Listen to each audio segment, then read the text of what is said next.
বাংলাদেশের ছাত্রদের কোটা আন্দোলনকে নিয়ে যে পরিস্থিতির সৃষ্টি হয়েছে, মালয়েশিয়াতে বেশ কিছু মানুষ আছে যারা এটা নিয়ে প্রতিবাদ করতে চাচ্ছেন, এবং এই প্রতিবাদের পক্ষ থেকে একটা মেসেজ যেটা হোয়াটসঅ্যাপে মোটামুটি ভাইরাল হয়েছে, বিভিন্ন গ্রুপে আসছে এবং আমার কাছে কয়েক মানুষ পাঠাইছেন এই মেসেজ।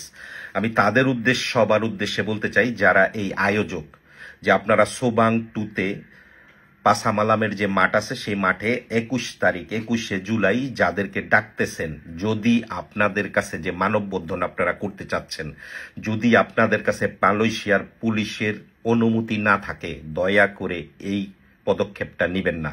এটার কারণে হইতে পারে 100-200 লোক অ্যারেস্ট হয়ে যায়, এটার কারণে হইতে পারে 10 জন মানুষ অ্যারেস্ট হয়ে যায়। 10 জন মানুষ অ্যারেস্ট হয়ে গেলে এই রেসপন্সিবিলিটি কে নিবে? আপনি যাবেন ছাড়ানোর জন্য? জি না, একজন লোককেও আপনারা যাবেন না।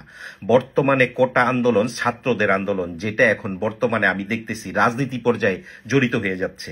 আমি কোনো রাজনীতি করি না, কোটা আন্দোলন নিয়ে আমি কথা বলতেছি, ছাত্রদের সমর্থন করতেছি, কিন্তু কোনো রাজনৈতিক দলের হইয়া না। আমি আওয়ামী লীগ, বিএনপি, জামাত শিবির কোনো দলই করি না, না আগে করছি না এখনো করি।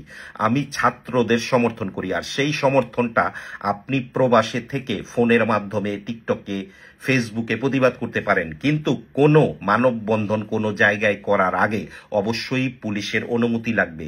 আমরা এখনো কোনো অনুমতি পাই নাই। যারা সোবাঙে এই এত বড় একটা কাজ করতে চাইতেছেন তাদের উদ্দেশ্যে বলবো, আমি জানি না আপনারা কি করে কাজটা করতে চাচ্ছেন, সেটা এখন আর ছাত্রদের যে কোটা আন্দোলনের মধ্যে নাই, এটা রাজনৈতিক পর্যায়ে চলে আসছে।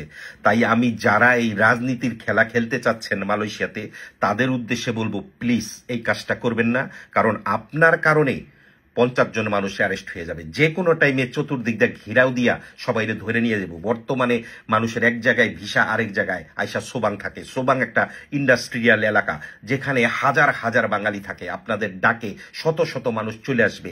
একটা গ্যাদারিং হয়ে গেলে চতুর্দিক দিয়ে পুলিশ যখন ঘেরাও দিবে, একজন মানুষ বের হয়ে আসতে পারবে না। ইমিগ্রেশনের ডেপো বসাই দিবে ওই জায়গার মধ্যে চেক করার জন্য। কি করবেন তখন আপনারা? কাজী এই ধরনের ভুল ডিসিশন নেওয়ার আগে শতবার চিন্তা করেন। আর যারা যারা সোবাং এলাকায় আছেন তাদের উদ্দেশ্যে বলবো, প্লিজ এই জায়গায় যাবেন না।